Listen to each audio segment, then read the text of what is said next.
2011 সালে মা মাটি মানুষের স্লোগান দেওয়া এই সরকার কি করেছে এবং কিভাবে আমাদের রাজ্য সর্বক্ষেত্রে পিছিয়ে গেছে সকলের চোখের সামনে, আপনাদের ব্যক্তিগত জীবনে, আপনাদের অভিজ্ঞতায়, আপনাদের অনুভূতিতে এবং আপনাদের বাস্তব পরিস্থিতির সামনে দাঁড়িয়ে আপনারা উপলব্ধি করতে পাচ্ছেন।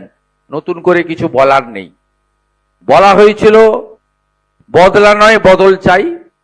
এই রাজ্যকে কিভাবে রক্তাক্ত করা হয়েছে, শুধু রাজনৈতিক সন্ত্রাস নয়, এখানে ধর্মগত সন্ত্রাস থেকে শুরু করে জনবিন্যাস বদলে দেওয়া থেকে শুরু করে সীমাহীন যে তোষণ বা তুষ্টিকরণ, তার এক ঝলক গতকাল আপনারা কলকাতাতে ইফতার পার্টিতে মুখ্যমন্ত্রীকে দেখেছেন।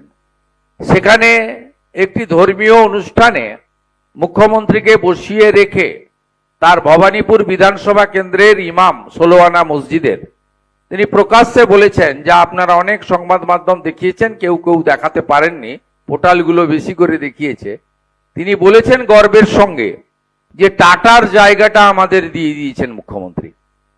তাহলে টাটাকে শুধু 11 সালে আপনার তাড়িয়ে দেওয়া নয়, টাটার যে জায়গা নিউ টাউনে সেটাও 16 আনা মসজিদের ইমাম সাহেবকে বা তার কথাতে দিয়ে দেওয়া হয়েছে।